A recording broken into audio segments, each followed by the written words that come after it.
Super primate 9ನಲ್ಲಿ ಇವತ್ತಿನ ಇಡೀ ದಿವಸದ ಪ್ರಮುಖ ಬೆಳವಣಿಗೆಗಳ ವಿಶೇಷ ವರದಿಗಳನ್ನು ತೋರಿಸ್ತೀವಿ. ಅದಕ್ಕಿಂತ ಮುಂಚಿತವಾಗಿ ರಾಜ್ಯ ದೇಶ ವಿದೇಶಗಳಲ್ಲಿ ನಡೆದಿರುವ ಟಾಪ್ 18 ಸುದ್ದಿಗಳನ್ನು ನೋಡೋಣ.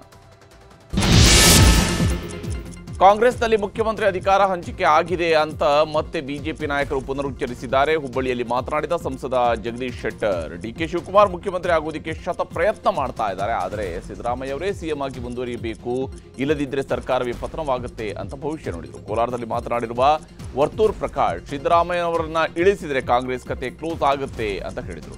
ಇನ್ನು ಚಿಕ್ಕಬಳ್ಳಾಪುರದಲ್ಲಿ ಮಾತನಾಡಿದ ಬಿಜೆಪಿ ಸಂಸದ ಡಾಕ್ಟರ್ ಸುಧಾಕರ್, ಸಿಎಂ ಡಿಸಿಎಂ ನಡುವೆ ಒಪ್ಪಂದ ಆಗಿರೋದು ನಿಜ ಅಂತ ಹೇಳಿದರು. ನವೆಂಬರ್ ಕ್ರಾಂತಿ ಚರ್ಚೆಯ ನಡುವೆ ದೆಹಲಿಯಲ್ಲಿ ಮುಖ್ಯಮಂತ್ರಿ ಸಿದ್ದರಾಮಯ್ಯ ಆಪ್ತರು ಡಿನ್ನರ್ ಮೀಟಿಂಗ್ ಆಯೋಜಿಸಿದ್ದಾರೆ. ನವೆಂಬರ್ 15ಕ್ಕೆ ಸಿಎಂ ದೆಹಲಿಗೆ ಬಂದಾಗ ಈ ಔತಣಕೂಟ ನಡೆಯಲಿದ್ದು ಅನೇಕ ಸಚಿವರು, ಶಾಸಕರು, ಸಂಸದರು ಭಾಗಿಯಾಗಲಿದ್ದಾರೆ. ಈ ಮಧ್ಯೆ ಕಾಂಗ್ರೆಸ್ನಲ್ಲಿ ಕುರ್ಚಿ ಫೈಟ್ ನಡೀತಿಲ್ಲ ಅಂತ ಸಚಿವ ಸತೀಶ್ ಜಾರಕಿಹೊಳಿ ಪ್ರತಿಕ್ರಿಯೆ ನೀಡಿದ್ದಾರೆ.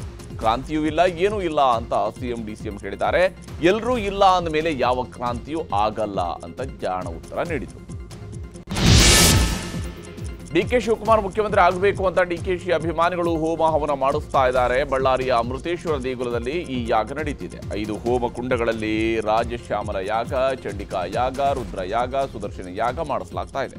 ಆಂಧ್ರ, ತೆಲಂಗಾಣ ಹಾಗೂ ತಮಿಳುನಾಡಿನಿಂದ ಬಂದಿರುವ 25 ಅರ್ಚಕರಿಂದ ಈ ಯಾಗ ನಡೀತಾ ಇದೆ. ಬೆಂಗಳೂರಲ್ಲಿ ರಸ್ತೆ ಗುಂಡಿ ಮತ್ತು ಕಸ ಸಮಸ್ಯೆ ಕುರಿತು ಬಿಜೆಪಿ ನಾಯಕರು ಅಭಿಯಾನ ಮಾಡಿದ್ದಾರೆ. ವಿಜಯನಗರ ನಾಗರಭಾವಿ ಮುಖ್ಯ ರಸ್ತೆಯಲ್ಲಿ ರಸ್ತೆ ಗುಂಡಿ ಸುತ್ತಲೂ R Ashok white topping spray ಮಾಡಿದ್ರು.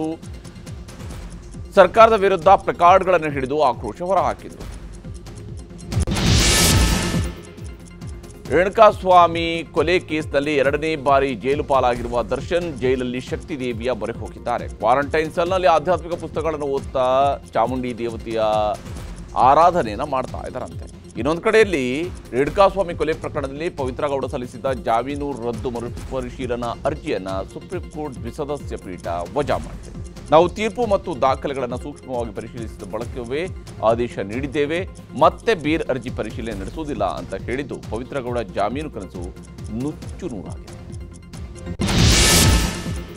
ಕಾಂತಾರ 1 ಸಕ್ಸಸ್ನಲ್ಲಿರುವ ನಟಿ ರುಕ್ಮಿಣಿ ವಸಂತಕ್ಕೆ ಕಳ್ಳರ ಕಾಟ ಶುರುವಾಗಿದೆ. ಸೈಬರ್ ಕಳ್ಳರ ಕಾಟಕ್ಕೆ ಬೇಸತ್ತು ಇನ್ಸ್ಟಾಗ್ರಾಂನಲ್ಲಿ ನಟಿ ರುಕ್ಮಿಣಿ ಪೋಸ್ಟ್ ಹಾಕಿದ್ದಾರೆ. ತಮ್ಮ ಹೆಸರಿನಲ್ಲಿ ಬೇರೆ ಅವರಿಗೆ ಸೈಬರ್ ಖದೀಮರು ಕರೆ ಮತ್ತು ಮೆಸೇಜ್ ಮಾಡ್ತಾ ಇದ್ದಾರೆ, ದಯವಿಟ್ಟು ಯಾರು ಪ್ರತಿಕ್ರಿಯೆ ನೀಡಬೇಡಿ ಅಂತ ಮನವಿ ಮಾಡಿಕೊಂಡಿದ್ದಾರೆ. ಬೀದರ್ನಲ್ಲಿ ಸಚಿವ ಈಶ್ವರ್ ಖಂಡ್ರೆ ಮಾನವೀಯತೆ ಮೆರೆದಿದ್ದಾರೆ. ಬೀದರ್ ಹೊರವಲಯದ ಶಹಾಪುರ ರೈಲ್ವೆ ಗೇಟ್ ಬಳಿ ಬಾಲಕ ಮೂರ್ತಿಯಿಂದ ಬಿದ್ದು ಹೈದರಾಬಾದ್ ಏರ್ಪೋರ್ಟ್ಗೆ ತೆರಳುತ್ತಾ ಇದ್ದ ವೇಳೆ ಸಚಿವ ಖಂಡ್ರೆ ಬಾಲಕನನ್ನು ರಕ್ಷಿಸಿ ಆಸ್ಪತ್ರೆಗೆ ಸೇರಿಸಿದ್ದಾರೆ. ಸದ್ಯ ಬಾಲಕನಿಗೆ ಬೀದರ್ನ ಬ್ರಿಮ್ಸ್ ಆಸ್ಪತ್ರೆಯಲ್ಲಿ ಚಿಕಿತ್ಸೆ ನೀಡಲಾಗ್ತಾ ಇದೆ.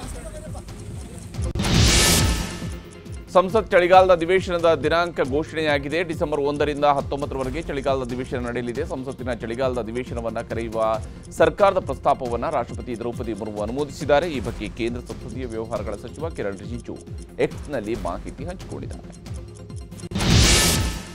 ಕಳೆದ ಅಕ್ಟೋಬರ್ನಲ್ಲಿ ಛತ್ತೀಸ್ಗಢದ ಬಸ್ತಾರ್ನಲ್ಲಿ 21 ನಕ್ಸಲರು ಪೊಲೀಸರ ಮುಂದೆ ಶರಣಾಗಿದ್ದರು. ಇದರ ಬೆನ್ನಲ್ಲೇ ಗರಿಯಾಬಂದ್ ಜಿಲ್ಲೆಯಲ್ಲಿ ಮತ್ತೆ 7 ನಕ್ಸಲರು ಪೊಲೀಸರ ಮುಂದೆ ಶಸ್ತ್ರಾಸ್ತ್ರ ಸಹಿತ ಶರಣಾಗಿದ್ದಾರೆ.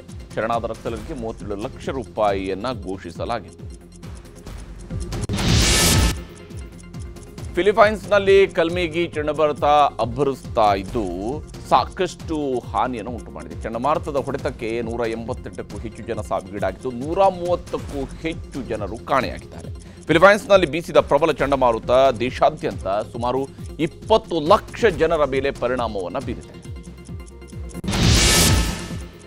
ಕೆರಿಬಿಯನ್ನಲ್ಲಿರುವ ಜಮೈಕಾ ಮತ್ತು ಕ್ಯೂಬಾದಲ್ಲಿ ಮೆಲಿಸಾ ಚಂಡಮಾರುತದಿಂದ ಜನ ನಲುಗಿ ಹೋಗಿದ್ರು. ಬಿಕ್ಕಟ್ಟಿನ ಸಮಯದಲ್ಲಿ ಅಗತ್ಯವಿರುವ ದೇಶಗಳಿಗೆ ಭಾರತ ಮತ್ತೊಮ್ಮೆ ಸಹಾಯ ಹಸ್ತವನ್ನು ಚಾಚಿದೆ. ಪರಿಹಾರ ಸಾಮಗ್ರಿಗಳನ್ನು ಕಳುಹಿಸಿರುವಂತಹ ಭಾರತಕ್ಕೆ ಕ್ಯೂಬಾ ಮತ್ತು ಜಮೈಕಾ ಸಾರ್ವಜನಿಕವಾಗಿ ಕೃತಜ್ಞತೆಯನ್ನು ವ್ಯಕ್ತಪಡಿಸಿದೆ.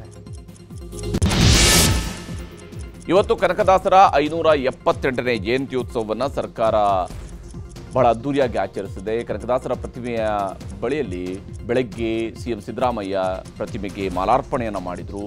ಸಂಜೆ ಬೆಂಗಳೂರಿನ ರವೀಂದ್ರ ಕಲಾಕ್ಷೇತ್ರದಲ್ಲಿ ಸಾಧಕರಿಗೆ ಕನಕ ಪ್ರಶಸ್ತಿಯನ್ನು ನೀಡಿ ಗೌರವಿಸಿದರು. ವಿಜಯಪುರದ ಚಂದ್ರಕಾಂತ ಬಿಚ್ಚರ್ಗಿ, ಡಾಕ್ಟರ್ ಅಕ್ಕಮ್ಮ ದೇವಿ, ಡಾಕ್ಟರ್ ರವೀಂದ್ರ ಅವರಿಗೆ 2025ನೇ ಸಾಲಿನ ಕನಕ ಪ್ರಶಸ್ತಿ ನೀಡಿ ಗೌರವಿಸಲಾಗಿದೆ.